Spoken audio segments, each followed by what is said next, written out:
Hello friends, welcome to our channel Najma's organic garden. आज की इस वीडियो में हम बात करेंगे स्पाइडर प्लांट, जिसका साइंटिफिक नेम है क्लोरोफाइटम।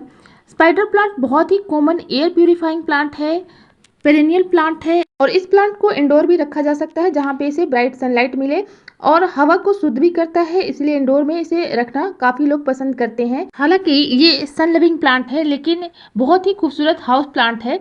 लेकिन गर्मियाँ आते ही ये प्लांट अक्सर सूखने लगते हैं और इसके 3 कारण होते हैं। या तो ये बहुत ज़्यादा तेज़ धूप में रहते हैं, या इसमें पानी की कमी होती है, या बहुत ज़्यादा गर्मी पड़ती है तो इसके जो पत्ते होते हैं वो बर्न होना स्टार्ट होते हैं। तो आज की इस वीडियो में कुछ ऐसी बातें शेयर करूंगी जिससे गर्मियों में आपका प्लांट हेल्दी रहेगा और बहुत ही तेज़ी से ये ग्रो करेगा।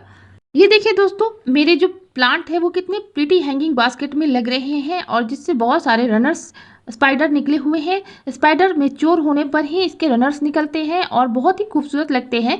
इनमें ऑलरेडी एरियल रूट्स आते हैं और इनको प्रोपेगेट कर सकते हैं। आज हम लोग देखेंगे कि कैसे कैसे इनको हम प्रोपेगेट कर सकते हैं और समर में स्पेशली इसकी केयर किस तरह से करेंगे। प्रोपेगेशन का मतलब होता है एक प्लांट से कई पौधे तैयार करना। तो समर में इसकी केयर करने के साथ साथ हम ये भी जानेंगे कि इस प्लांट को हम किन किन तरह से प्रोपेगेट कर सकते हैं और इसको किस तरह की मिट्टी में लगा सकते हैं और इसकी रिपोर्टिंग भी करेंगे। तो वीडियो में हमारे साथ प्लीज़ बने रहिए और वीडियो को पूरा देखिए। स्पाइडर प्लांट बहुत ही खूबसूरत हाउस प्लांट है और इसके जो रनर्स निकलते हैं वो इसकी खासियत होती है। और ये प्लांट नर्सरी में कई तरह की वेराइटीज़ आपको देखने को मिलेंगी। गर्मियों में जब बहुत ज़्यादा गर्मी पड़ती है तब इसको शेड में रखना चाहिए। वैसे ये ब्राइट सनलाइट में बहुत अच्छे से ग्रो करता है। इस प्लांट को आप गमले में या हैंगिंग बास्केट में किसी भी पॉट साइज में आप इसे लगा दें, बहुत अच्छे से ग्रो करते हैं। और हैंगिंग बास्केट आपका सिर्फ वेल ड्रेन होना चाहिए। आपका जो प्लांट है बहुत ही तेज़ी से ग्रो करता है, इसमें अच्छे से पानी देते रहें। और आप इसे ज़मीन में भी लगा सकते हैं, ज़मीन में लगाना काफ़ी इजी रहता है। बहुत सारे लोग इसे ग्राउंड कवर के रूप में भी यूज़ करते हैं। प्लांट से निकलने वाले बेबी पप्स को आप अगर पानी में डाल के भी प्रोपेगेट करेंगे तो इसके रूट डेवलप हो जाते हैं। स्पाइडर प्लांट या क्लोरोफाइटम को प्रोपेगेट करने के 2 तरीके हैं। एक तो रूट डिवीजन से मल्टीप्लाई करके और दूसरा इसके रनर से। स्पाइडर प्लांट में स्प्रिंग सीजन में छोटे छोटे फ्लावर्स बनते हैं और इनके टिप में बेबी प्लांट भी निकलते हैं जिससे एरियल रूट्स निकले हुए होते हैं। अगर आप इसको कट करके पानी में डाल दें तो भी इससे जड़ें बनने लगती हैं और फिर इनको रिपोर्ट भी कर सकते हैं। इस प्लांट के नीचे से कई तरह के बेबी प्लांट निकलते हैं। जब ये प्लांट ज़्यादा घने हो जाए तब इसको अलग करके पॉट में लगा दीजिए। मैंने इस 6 इंची के पॉट में इस स्पाइडर प्लांट के एक पौधे को लगाया था और आप देखिए कि ये जो प्लांट है पूरी तरह से रूट बाउंड हो चुका है। इसकी जड़ें देखिए किस तरह से नीचे आ चुकी हैं और उलझ चुकी हैं। तो इसे मैं अब डिवाइड करने वाली हूँ और अलग अलग पॉट में इसे लगा दूंगी। इस प्लांटर में बहुत सारे प्लांट निकल गए हैं। इस प्लांट को रिपोर्टिंग की भी ज़रूरत है और इसको अलग करने की भी ज़रूरत है। एक चीज़ मैं बताना चाहूँगी कि रिपोर्टिंग या प्रोपेगेशन दोनों चीज़ों को करने के लिए बेस्ट टाइम फरवरी मार्च होता है या मानसून होता है। जब बहुत ज़्यादा गर्मी पड़ती है या बहुत ज़्यादा ठंड होती है उस समय इसे रिपोर्ट करने की कोशिश ना करें। और इसके बेस में ट्यूबर्स निकलते हैं जिसमें पानी स्टोर रहता है। इसके लिए ऐसा गमला यूज़ कीजिए जिसमें थोड़ा डेप्थ हो और 8 से 10 इंच का गमला आप ले सकते हैं। और इस तरह का गमला अगर आप लेते हैं तो ज़्यादा रनर्स निकलते हैं और ग्रोथ भी अच्छी रहती है। एक तो सर्दियों में ये प्लांट डोरमेंसी में रहते हैं, दूसरा जब बहुत ज़्यादा गर्मी पड़ती है तो ये प्लांट स्ट्रेस में जाते हैं। तो इस समय आपको इसका खास ख्याल रखना होगा और इसमें मिस्टिंग करते रहना होगा। ये प्लांट ज़्यादा गीली मिट्टी को सहन नहीं कर पाता, इसके लिए वेल ड्रेन मिट्टी रहनी चाहिए और मिट्टी में थोड़ी नमी बनी रहनी चाहिए। और स्पाइडर प्लांट की मिट्टी लगाते वक्त आप पुरानी मिट्टी को हटा दें और इसको नए तरह से आप इससे रिचार्ज कर लें, यानी कि इसमें अच्छे से खाद मिला लें। इसके लिए 1 भाग नॉर्मल सॉइल, 1 भाग रेत और 1 भाग कंपोस्ट मिला सकते हैं। और इसमें आप कोकोपीट और वर्मी कंपोस्ट को भी या चारकोल को भी मिला सकते हैं। देखिए दोस्तों, इसमें पूरी तरह से हमारे रूट बाउंड हो चुके थे और प्लांट की जो जड़ें हैं वो उलझ चुकी हैं। कई प्लांट हमारे बन चुके हैं तो इससे हम अलग कर लेंगे और इस 8 इंच वाले पॉट में हम इसको लगाएंगे। प्लांट को अलग करते समय ये ध्यान रखना है कि इसकी जड़ें और ट्यूबर्स टूटने नहीं चाहिए। बहुत ही सावधानी से हमें इसको निकालना है और इस तरह से आप इसके रूट को थोड़ा थोड़ा कट भी कर सकते हैं नीचे से अगर ज़्यादा जड़ें निकल गई हैं तो। और मेरे पास अभी 2 पॉट है, तो मैं इसमें दोनों पॉट में ये रिपोर्ट कर रही हूँ इस प्लांट को।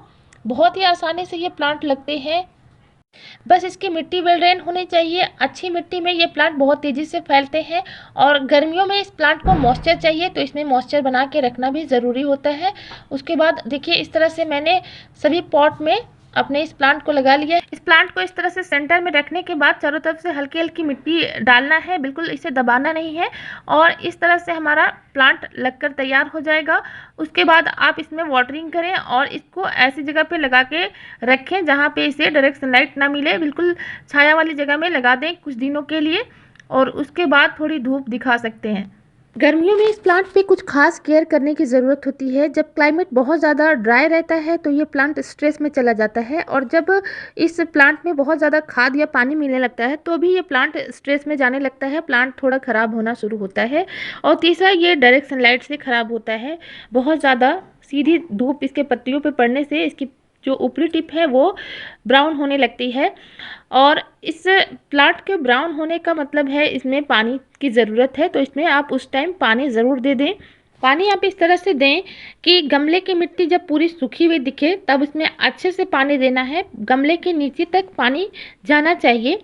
और जब आप प्लांट की रिपोर्टिंग करते हैं तो भी आपको इसी तरह से पानी देनी चाहिए कि गमले के ड्रेनेज होल से पानी बाहर आ जाए। दोस्तों, इस तरह से हमने अपने स्पाइडर प्लांट की रिपोर्टिंग कर ली है और इसे पानी भी दे दिया है। अब इसे हम छाया वाली जगह में रख देंगे। और दोस्तों, कुछ खास बातों का हमें ध्यान भी रखना है। स्पाइडर प्लांट जब हम नर्सरी से लाने जाते हैं तो कई तरह की वेराइटीज़ आपको मिलती हैं और थोड़े डिफरेंट उसमें प्राइसेस आपको मिलेंगे। अलग अलग तरह के प्राइसेस होते हैं, कुछ सिंपल रहते हैं, कुछ वेरिएशंस वाले स्पाइडर प्लांट होते हैं, कुछ को केयर करना आसान होता है, कुछ बहुत ज़्यादा डिफ़िकल्ट होते हैं। तो कई बार नर्सरी वाले पेन्नस का पौधा थमा देते हैं, जिनको इनकी पहचान नहीं होती है वो अपने घर ले आते हैं। ऑलमोस्ट इनकी पत्तियां सेम ही होती हैं, वेराइटीज़ जो होती है इनकी डिफरेंट रहती है, लेकिन देखने में कुछ स्पाइडर प्लांट की ही तरह लगते हैं, इसलिए इसे लोग ले आते हैं अपने घरों में। लेकिन जो पेन्नस प्लांट होते हैं उसमें रनर्स और ट्यूबर्स नहीं बनते हैं। ये जो आप पीछे देख रहे हैं ये पेन्नस की वैरायटी है, तो बिल्कुल सेम ही दिख रहे हैं, तो इसको पहचान के आप नर्सरी पर लें। अब बात करें इसमें खाद या फर्टिलाइज़र की, तो इस प्लांट में साल में 2 या 3 बार वर्मी कंपोस्ट भी डाल सकते हैं, और इसमें सीवीड स्प्रे भी कर सकते हैं। सीवीड ग्रेनुअल्स को भी आप इस प्लांट में डाल सकते हैं, और जो घर में बनी हुई खाद होती है यानी कि लिक्विड फर्टिलाइज़र होते हैं फलों और सब्जियों के छिलके से बने हुए, उसको भी आप अपने प्लांट पर डाल सकते हैं। मैं उम्मीद है कि ये वीडियो आपके लिए हेल्पफुल रही होगी। अगर वीडियो से कुछ जानकारी मिलती है तो वीडियो को लाइक कीजिएगा, चैनल पर न्यू है तो सब्सक्राइब कीजिएगा और प्यारा सा कमेंट कीजिएगा। मिलते हैं गार्डनिंग से रिलेटेड ऐसे वीडियो में, तब तक के लिए bye, take care, keep gardening and happy gardening.